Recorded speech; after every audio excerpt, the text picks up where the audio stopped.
Vamos a ver entonces, a ver, acá había una pregunta, déjenme mirar esta pregunta que hizo, bueno, alguien, Franco.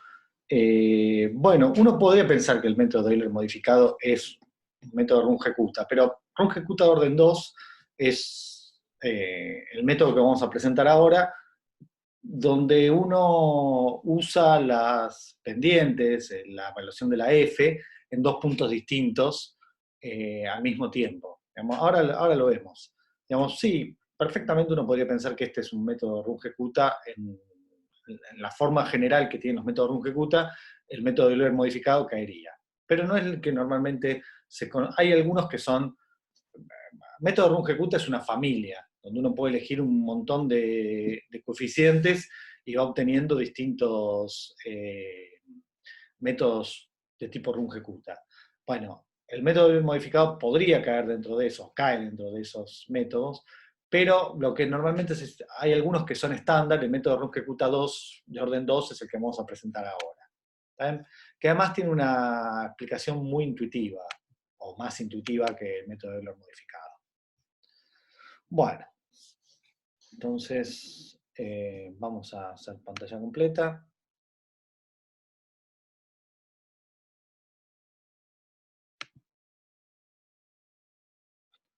Ok, entonces esto era lo que teníamos hasta ahora. Bueno, vamos a ver el método Runge-Kutta de orden 2. ¿Cuál es la idea por atrás de eso? Bueno, con orden 2 lo que queremos decir es que los errores locales son de orden h cubo y los errores globales son de orden... Ah, me equivoqué, puse dos veces lo mismo.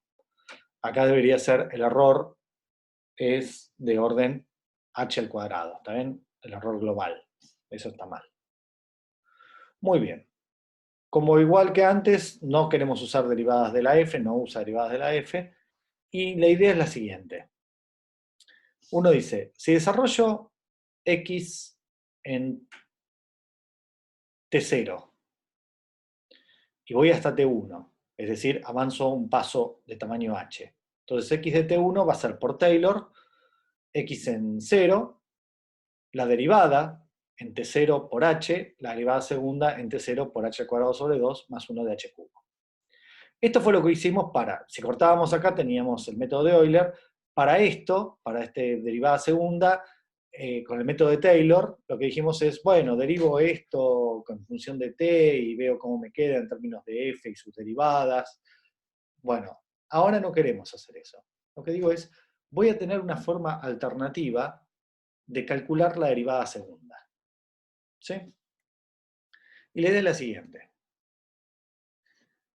Si yo tengo que x, la derivada en t0 es f de x0, la derivada segunda la puedo aproximar, no es una realidad, pero como lo que vale. Esta es la derivada de una función.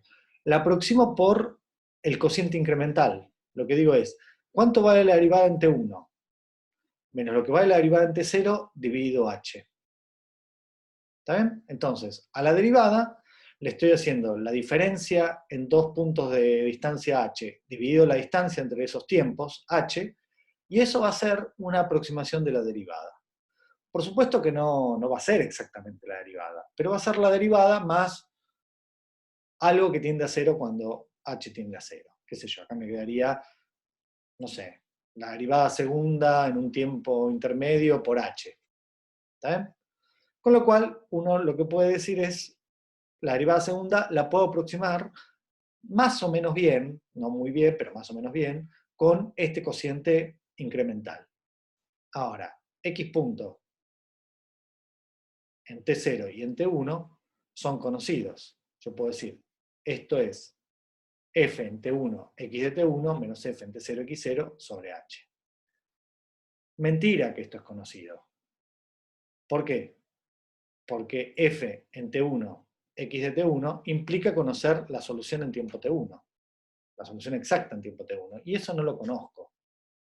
¿Está bien? Entonces yo podría decir, bueno, x de t1 se escribiría así si yo conociera lo que vale x en t1.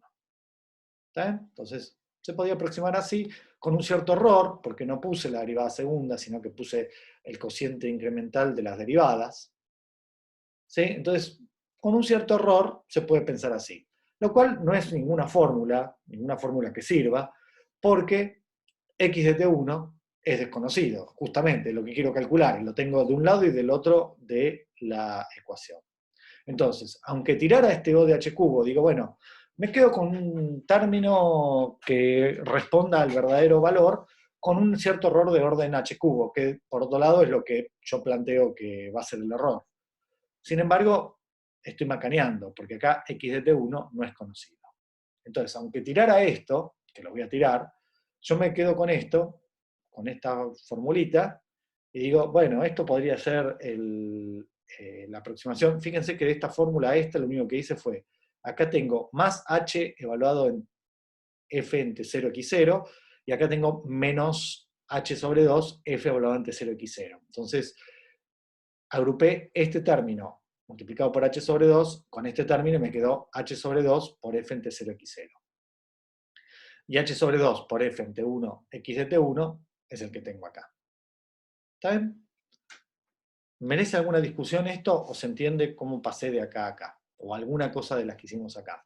Vamos a repetir, pero avísenme si algo de lo que está en esta página les resulta raro o quieren que lo hagamos, que escribamos un poco más. Pero la idea es, hago Taylor hasta el orden 2. El error es de h cubo.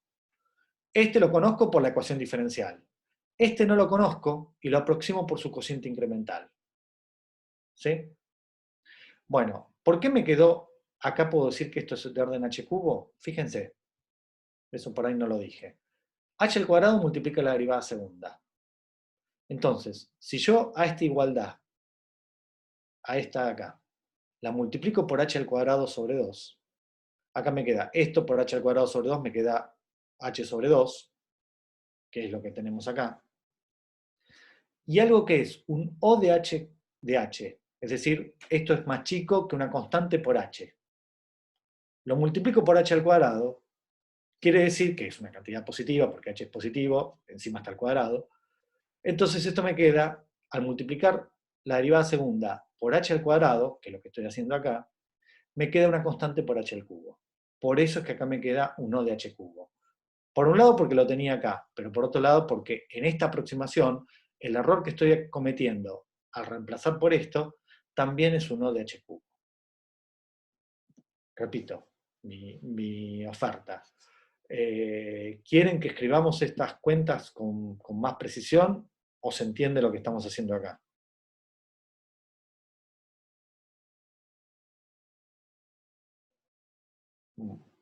A ver, hay una observación, una pregunta, no sé qué es. Lo escribimos. Ok. Entonces, dejo de compartir.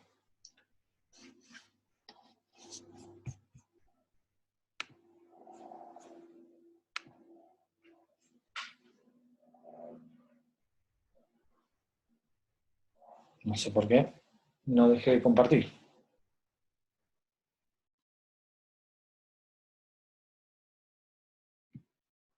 Ok.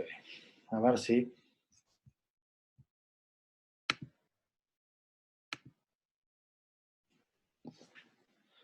Bueno, estamos grabando. Sí, estamos grabando. Bueno, vamos a ver.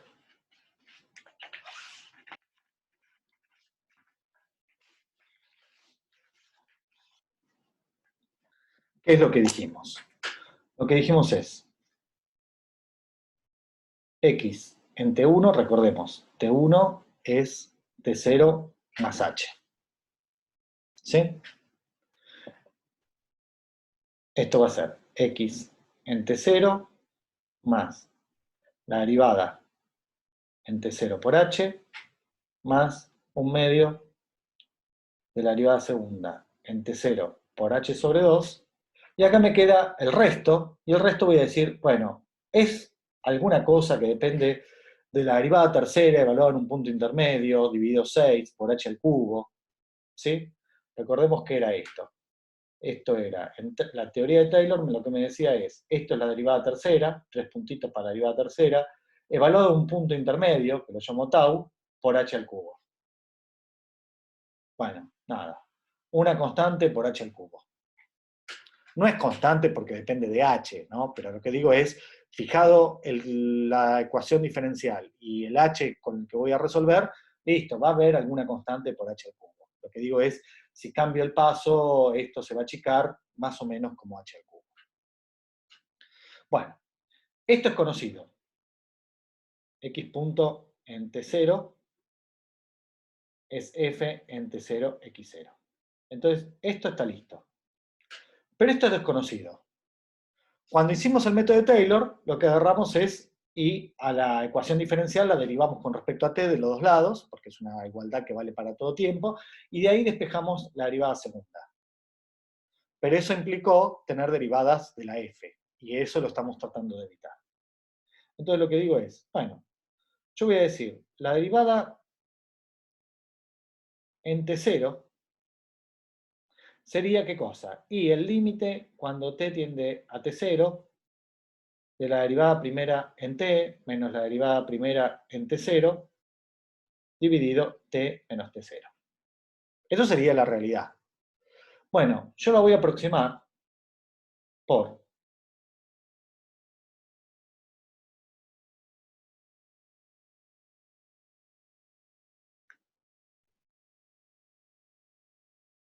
esto. Lo que digo es, si estoy tomando un paso suficientemente chico, este cociente incremental no es el límite, pero va a ser una buena aproximación. ¿De qué orden? Bueno, por Taylor, sé que esto va a ser un O de H.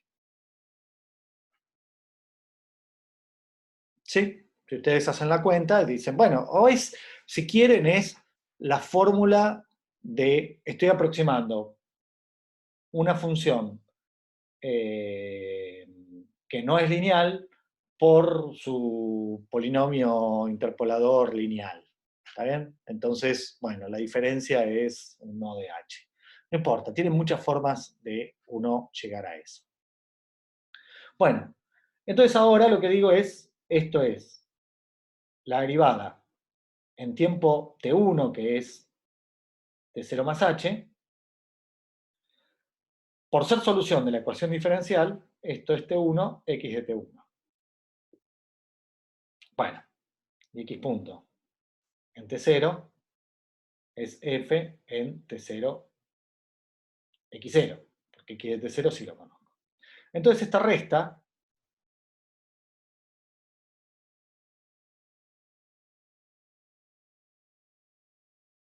es la resta de estas dos cosas. F en t1 x de t1 menos f en t0 x0.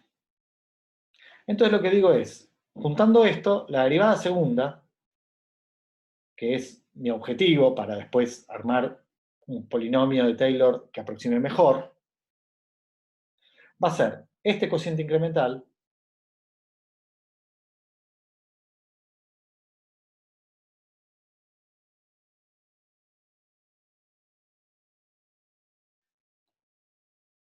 Ahora, si a esto lo multiplico, como está acá, por un medio de h al cuadrado,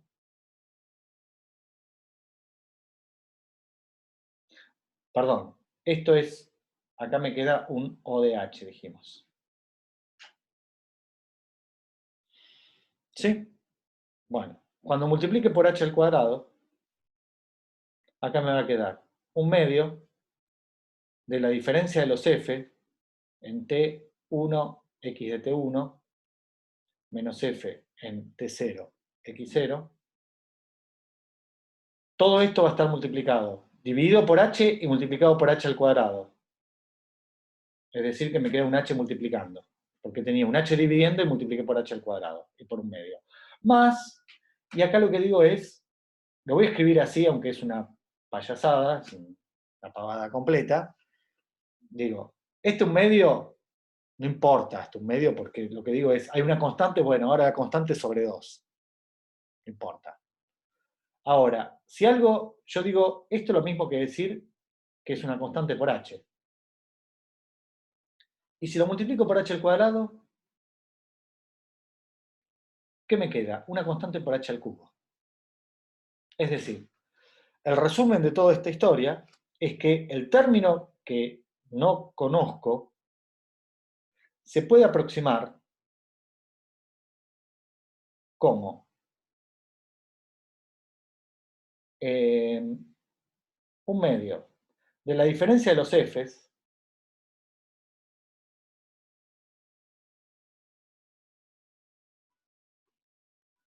por h más un o de h al cubo, que se va a juntar con este o de h al cubo, y como dijimos, constante por h al cubo más constante por h al cubo, constante por h al cubo. No sé cómo son esas constantes, no sé si se cancelan. Si tengo suerte se cancelarían, pero uno no puede esperar eso. Entonces, lo que llegamos a la conclusión es que, reemplazando acá, ¿sí?, me queda que x de t1 es x ante 0, que es conocido, esto es x0, más este primer reemplazo, me queda f evaluado ante 0, x0, por h, y acá voy a desarmar esto, más un medio de f en t1, x de t1, por h, menos, sigo acá abajo, un medio de f en t0, x0, por h, más un o de h cubo, que es juntar este o de h cubo que tengo acá y este o de h cubo que tengo acá. ¿Está bien? Todo me queda una constante por h al cubo. Listo. Bueno, este y este son iguales, lo único que este es la mitad de este. ¿Sí? Entonces me queda que x ante 1 se puede aproximar bien como x0 más un medio de f de 0x0 por h más un medio de f en t1 x de t1 por h más un o de h al cubo. ¿Está bien? Esa es la cuenta que está hecha en la transparencia. Ahora, acá hay una gran mentira de todo esto. Va, no mentira, pero la pregunta es, ¿cómo hago para, si lo que estoy calculando es x ante 1, o sea, quiero encontrar una aproximación de eso, lo que digo es, bueno, planteo como algoritmo que esto sea mi algoritmo. Calcular x de t1, el x1, la aproximación que yo voy a hacer, va a ser de esta forma. Bueno, pero acá hay una mentira importante. Para evaluar esto necesitas saber cuánto vale x en t1. Me pueden decir con toda razón, y voy a tener que admitir que están en lo cierto. ¿Está bien? Bueno, esto abre dos posibilidades.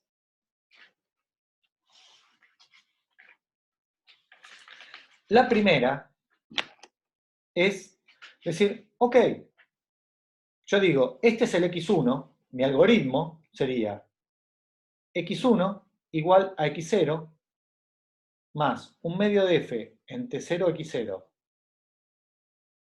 por h más un medio de f en t1, medio, sí, de t1, x1 por h. Uso acá la aproximación que quiero encontrar. Y ustedes dicen, ok, pero vos planteaste un algoritmo donde el x1, necesitas conocer el x1 para calcular el x1 mismo. ¿Sí? Entonces no parece ser una buena idea. Bueno, acá lo que podríamos decir es, ¿y por qué no plantear esto como una ecuación de punto fijo? Donde, evaluándolo de la derecha, donde todo es conocido, salvo el x1, me devuelva el mismo x1. ¿Sí? Esto tiene sentido, y este método se puede llamar, se llama, rungecuta implícito. ¿Por qué? Porque no digo explícitamente quién es el x1. x1, o sea, la solución en el tiempo que viene, es el resultado de resolver una ecuación de punto fijo. Ecuación de punto fijo que después podemos discutir si es fácil de resolver o no. La respuesta es sí, porque uno supone que la f es Lipschitz, ¿sí? Y h es chiquitito. Entonces esto como ecuación en x1 es una ecuación que tiene constante, esa constante gamma que me decía si la velocidad con la que tiendo a cero es rápido o lento, esa constante va a ser muy chiquitita, si h es chico, y por lo tanto el método de Runge-Kutta va a ser, el método, la ecuación de punto fijo va a ser fácil de resolver. Lo único que es más costoso, porque en cada paso además tengo que resolver una ecuación de punto fijo. Se vuelve complicado. Por eso es que no vamos a hacer esto, sino que vamos a hacer una cosa alternativa. Entonces, vamos a hacer esa idea alternativa, y eso va a ser el método Runge-Kutta que vamos a presentar, que va a ser un método Runge-Kutta que habría que llamarlo explícito, en contraposición a este que es implícito. ¿Está bien? Esto parece una idea complicada, lo es, en el sentido de que algorítmicamente es más complicado, porque en cada paso además tengo que resolver una ecuación de punto fijo. ¿Está bien? Se vuelve molesto esto. Sin embargo, tiene unas ventajas respecto a los métodos Runge-Kutta que vamos a presentar nosotros. ¿Está bien? Es más complicado de implementar, es más costoso, pero es mejor en algunos problemas que después podemos plantear. Pero volvamos a las transparencias, si no hay ninguna pregunta sobre la deducción que hicimos. ¿Está todo bien hasta acá? Bueno. Asumo el silencio. Este es el paper que después, si nos queda un rato, vamos a discutir.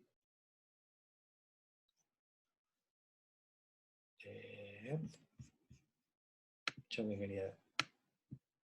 Esto. Bueno. Entonces, ¿cómo vamos a aproximar x de t1? Bueno, vamos a hacer simplemente Euler. ¿Sí? Entonces uno dice, hago el método, el x1, lo reemplazo, lo calculo con el método de Euler, evalúo f en t1, x1, menos f en t0, x0. ¿Está bien? Entonces, esa es la aproximación que hago. Y uno dice, ¿y cómo sabes que esto es? Acá reemplazaste por la aproximación de Euler, el x de t1 que venía acá, reemplazaste por el x1 que sale del método de Euler, y decís, esto es, el error que estoy cometiendo es un O de h cubo. Bueno, estas cuentas se pueden hacer, uno hace, fíjense que acá tengo un h, si reemplazar esto, la diferencia entre la verdadera solución, lo que tendría que poner acá, y lo que voy a poner es esto es un O de h cuadrado, de nuevo, multiplicado por este h, se puede probar que realmente el error que acumulo por poner el método, la solución de Euler, que la solución, el xt1 exacto que no conozco, el error que estoy cometiendo es de nuevo un O de h cubo. ¿Está bien? No quiero hacer esas cuentas, es con la aproximación de Taylor, de la f, después hacer la diferencia entre el x de t1 y el x1 que sale del método de Euler. Uno hace esas cuentas y descubre que realmente el error que está cometiendo es esto. ¿Sí? Entonces, ¿cómo sería algorítmicamente esto? Uno calcula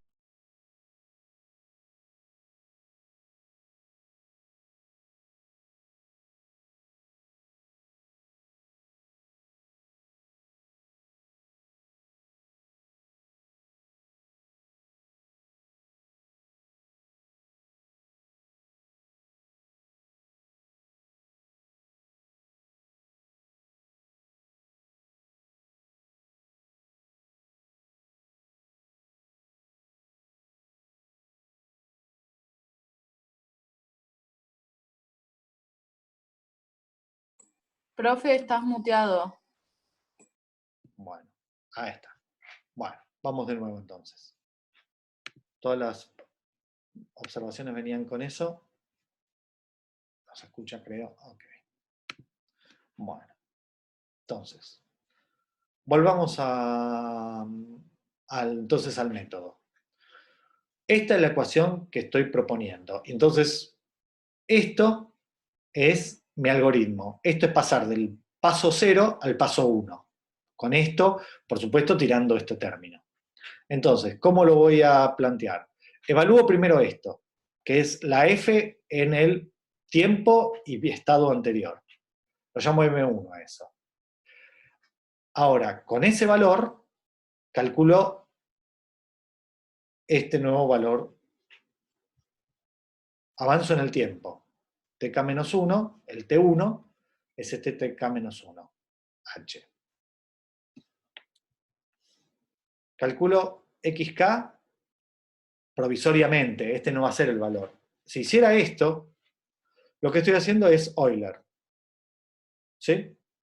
Este es el avanzar, evalúo f en el paso anterior, avanzo en el tiempo, todavía esto no tiene ninguna utilidad, y hago el método de Euler. Esto sería lo que sale del método de Euler. Sería lo que viene acá. ¿Sí? Pero es un xk provisorio, no es el xk verdadero. Entonces ahora, con este tiempo, que sería el T1 en este caso, y el x que sale con el método de Euler, evalúo M2. Entonces estaría calculando esta segunda parte.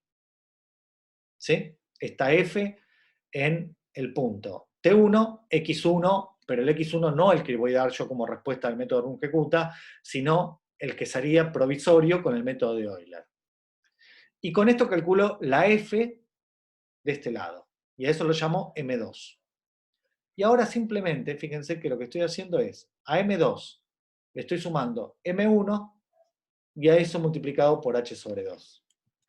Entonces, ahora lo que sí voy a hacer, acá estoy pisando, fíjense que este xk lo necesité provisoriamente, lo podría haber llamado distinto para no confundir, pero este xk, que es el que sale del método de Euler, solamente lo necesité para calcular la pendiente, esta que está acá, a la izquierda.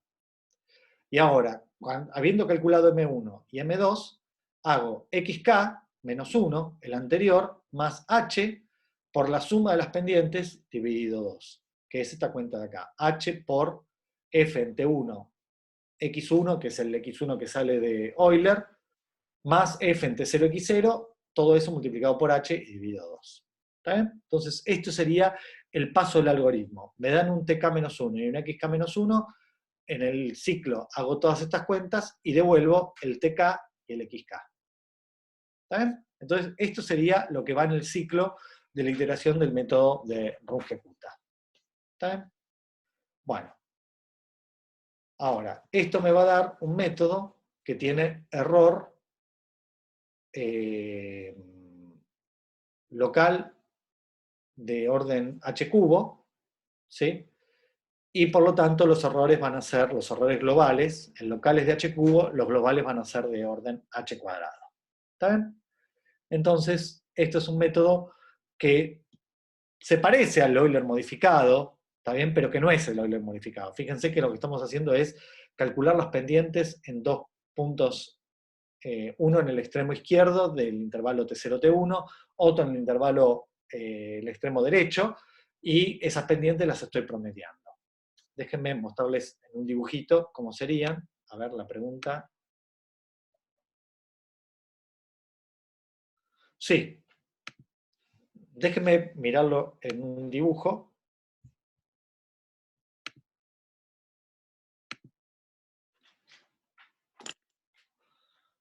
Lo que estoy haciendo es, como siempre dibujo esta especie de exponencial que tengo acá. Acá tengo el T0. Voy a dibujarlo grande el paso, así lo vemos. T1, que es T0 más H. Este es el eje del tiempo y este es el X. Y esta es la solución verdadera. Entonces, lo que voy a hacer es, a partir de este punto, me voy a ir con el método de Euler hasta este punto de acá. ¿Sí? Y este va a ser un x1 provisorio, no va a ser el x1 que yo voy a devolver con el... Vamos a ponerle acá, no sé si es provisorio. ¿Sí? Que ese sería hacer el método de Euler. Entonces, ¿cómo hago eso? Recordemos, esta recta tiene pendiente que llamo M1. Entonces, calculo M1 haciendo f en T0, X0. Después calculo X1 como X0 más H por M1. Es decir, X0 más H por F en T0, X0. ¿Sí? ¿Qué es? Esto es un paso de Euler. Y es el que llamamos el provisorio.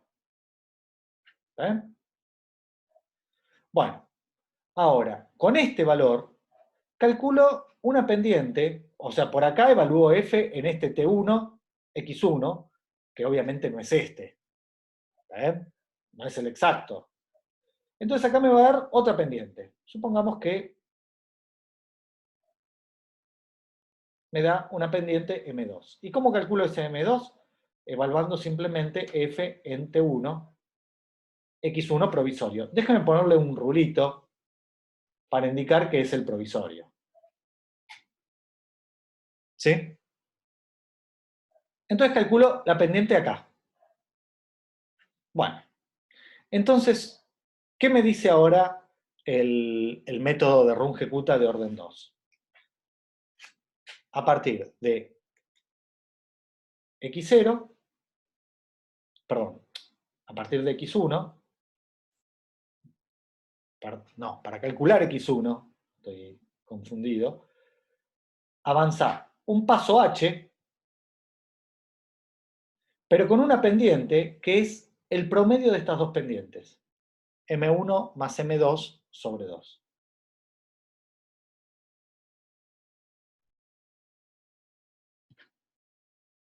¿Está bien? Entonces, ese va a ser el X1, este es el que sale de Runge-Kutta de orden 2.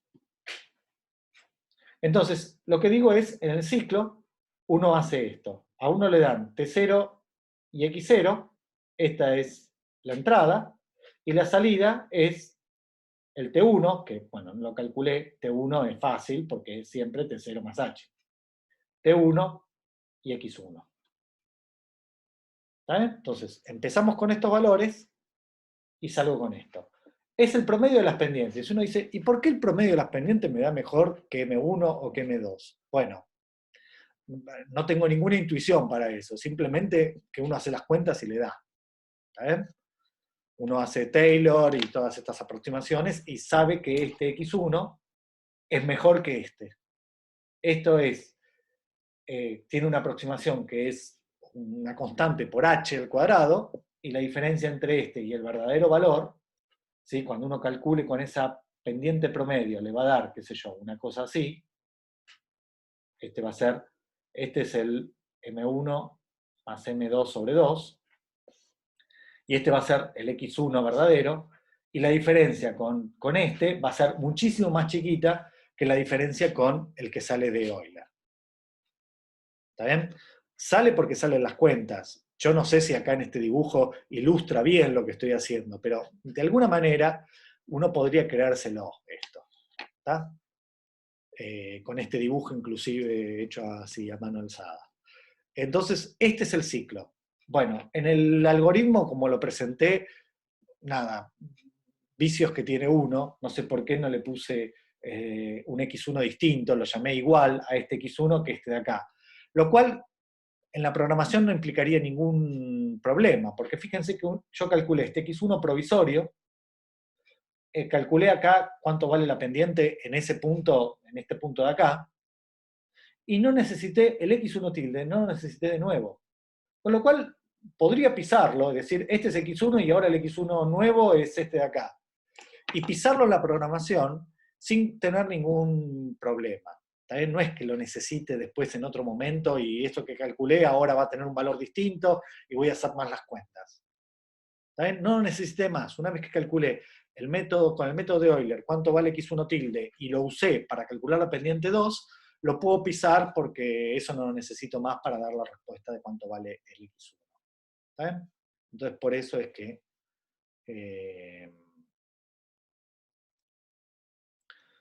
¿Y el H lo calculo o es una entrada también? No, el H, claro, el H es el paso que me dieron. Uno dice, bueno, voy a usar un paso de un centésimo, de un milésimo, de acuerdo al problema que tenga, y solamente lo cambiaría si hiciera una rutina adaptativa, como dijimos hace un rato, que uno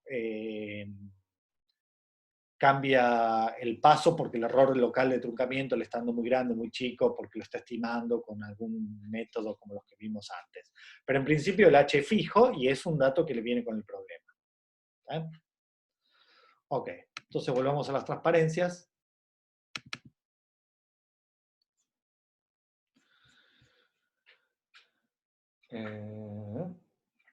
Vuelvo. No se compartió, ¿no? Esperen que estamos en la etapa difícil en que...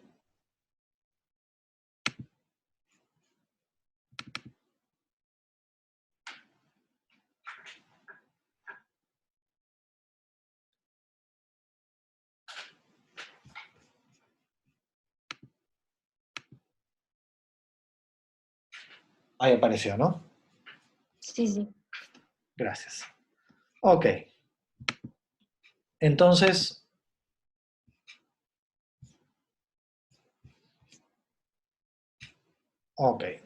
vamos a...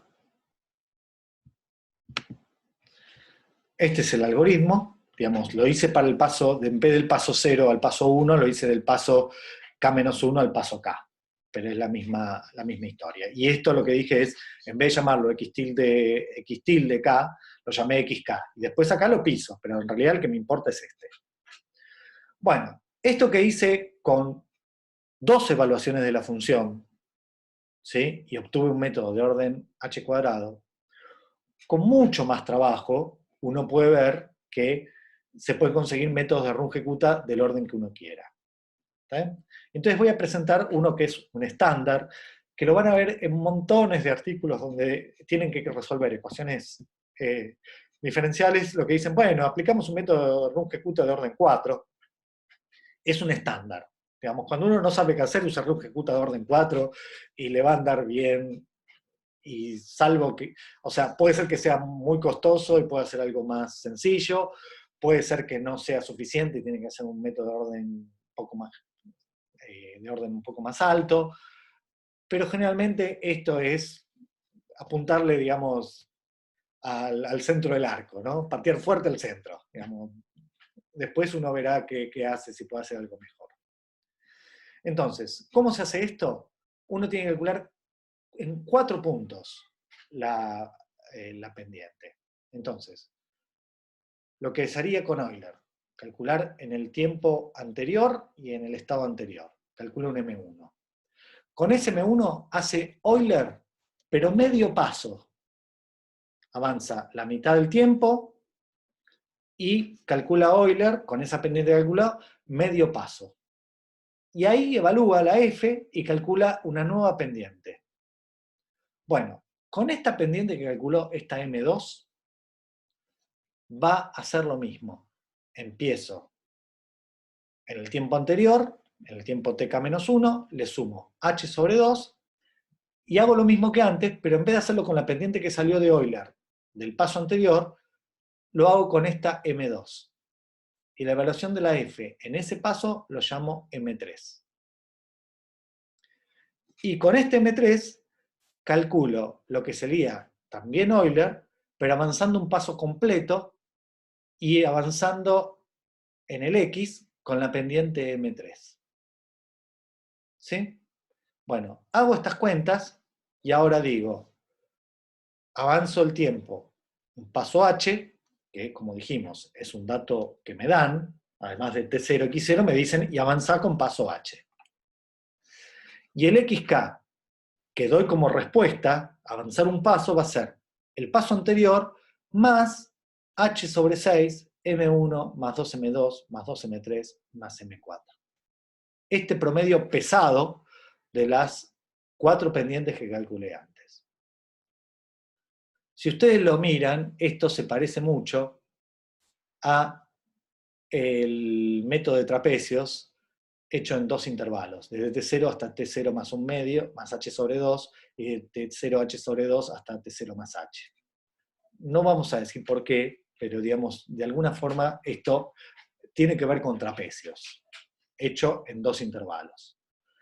Bueno, este es el método de Runge-Kutta.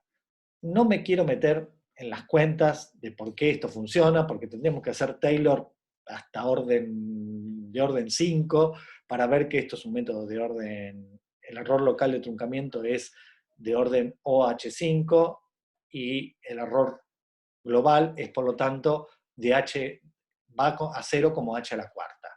Pero es un método de alto orden y de alguna manera no es tan costoso. En vez de evaluar 2 veces la función en cada paso, lo estoy evaluando 4. Bueno, uno podría decir, es el doble, sí, es el doble, pero uno, por el precio que paga por duplicar la cantidad de operaciones, tiene un error muchísimo más chico. Fíjense, para tener una idea, supongamos que las constantes son todas 1, para no complicarnos la vida. En el método anterior, si el paso fuera de un décimo, el error es de un centésimo, básicamente. Entonces, para achicarlo, imagínense que uno dice, bueno, quiero achicar el paso 10 veces, y me queda de orden un centésimo. Con lo cual tengo que, para avanzar lo mismo que antes, tengo que evaluar la función 10 veces más. En cambio esto, como el error es un O de H a la cuarta, cuando tenga un H de un centésimo, perdón, de un décimo, el error es de 10 a la menos 4. Es decir, el error es mucho más chico. Entonces, eso en vez de evaluar, qué sé yo, 20 veces más la función porque achiqué el paso muchísimo, lo tengo que, en vez de evaluar 2 veces, lo evalúo 4. Es decir, el orden es muy importante para mantener errores chicos con pasos tal vez no tan pequeños. ¿Está bien? Entonces eso hace que aumentar el orden sea una buena idea hasta un cierto punto. ¿Está bien? Las cosas, cuando quiero hacer un rol ejecuta, como dijimos, de orden 100, tendría que hacer tantas evaluaciones de la función que sería, digamos, poco razonable. Además de los costos de programación, ¿no? De lo que uno tendría que hacer para programar. A ver si es una pregunta. Acá pregunta Franco. Esto es trapecio porque calcula distintas pendientes en distintos pasos para un mismo intervalo original, ¿no? Sí, exactamente eso. Que es lo mismo más o menos que hacíamos con trapecios de una función partida en distintas funciones que engloban un mismo intervalo, pero cada una tiene un intervalo distinto entre sí. Si te entiendo bien, Franco, sí, uno estaría, déjenme, bueno, con lo que nos cuesta, déjenme volver al papel, ¿sí? Uno lo que diría es, yo acá tengo T0, acá tengo T1, y acá tengo T0 más H sobre 2, esto sería, esto es T0 más H, y entonces yo estaría calculando la pendiente acá, este sería M1, voy hasta un cierto X tilde un medio, acá calculo otra pendiente, y ahora uso esa pendiente desde acá, y calculo otro valor, y acá calculo otra pendiente, y hago todo eso, y eso se parece mucho a calcular la integral entre T0 y T1 de f en t x de t diferencial t. ¿Sí? Y uno dice, ¿y por qué calculaste esta integral? Bueno, déjenme mostrarles por qué uno calcula esa integral. ¿Sí? Esto lo digo porque salió como pregunta, alguien lo preguntó. Uno dice, si yo tengo que x punto de t es f de t, x de t, y x en t0 vale x0, yo podría decir, bueno, esta ecuación uno la puede convertir en una ecuación integral. Simplemente lo que digo es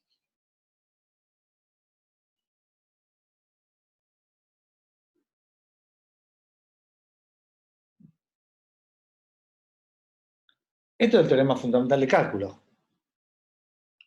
¿Sí? La evaluación de una función en sus dos extremos, en los extremos de un intervalo, es lo mismo que la integral de la derivada, o regla de Barrow, o como quieran llamarlo esto. Ahora, la derivada que es igual a esto.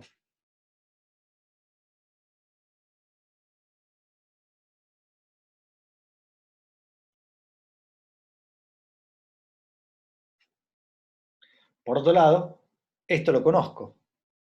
Entonces yo puedo plantear que x ante 1, paso esto sumando, y es x0, más esta integral.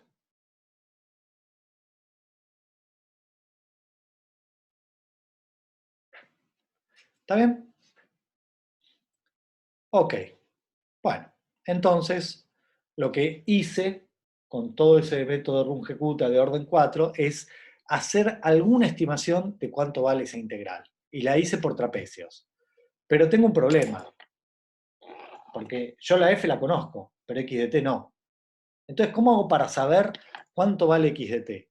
Por eso es que hice esos valores, apliqué Euler, el método de Euler varias veces para saber, tener una idea de cuánto vale la función.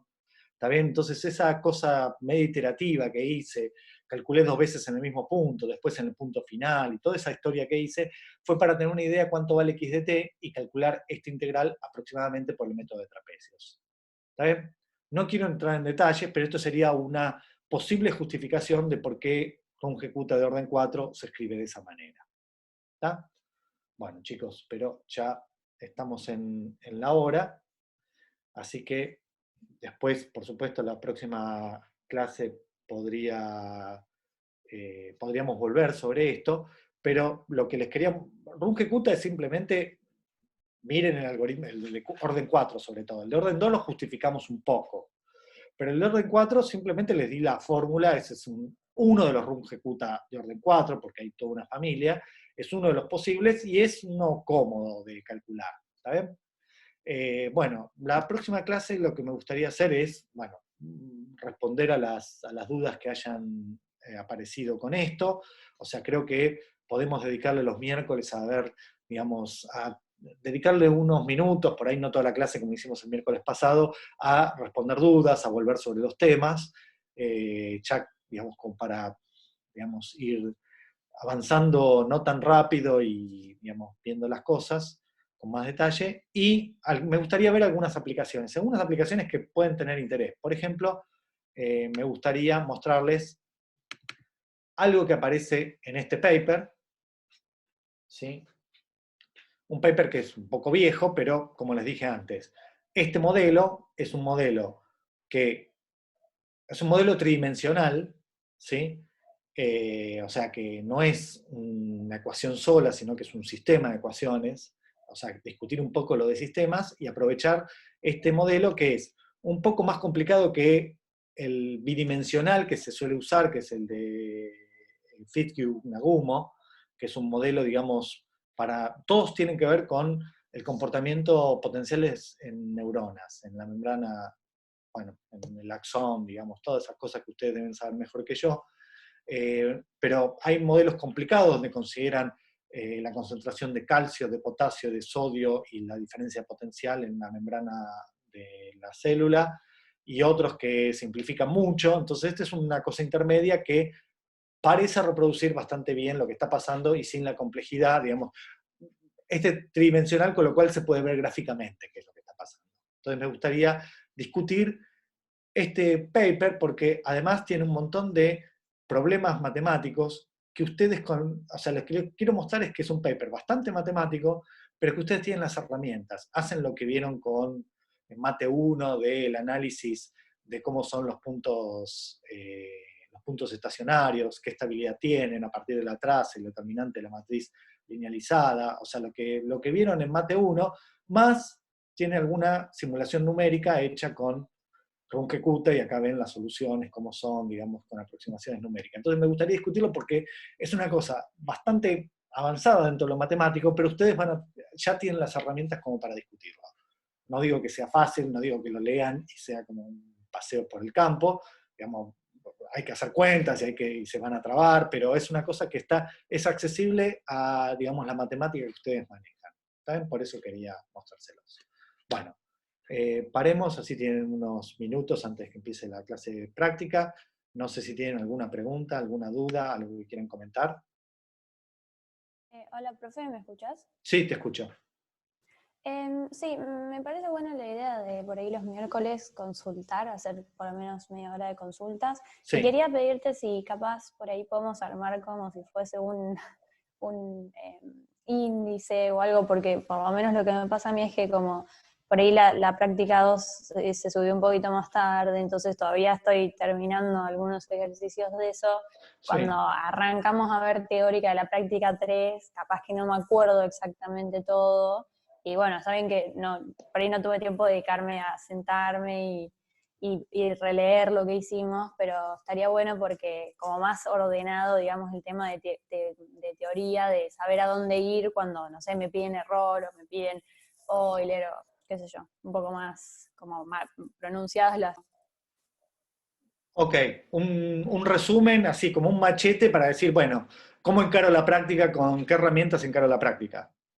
Claro, sí, sí, eso. Porque Ok, está bueno, o sea, la teoría por ahí a veces es o sea, si bien los despejes son más pesados y más teóricos, están buenos verlos para aplicarlos a la práctica, porque sé que nos piden a veces cosas que no se cubren en las prácticas.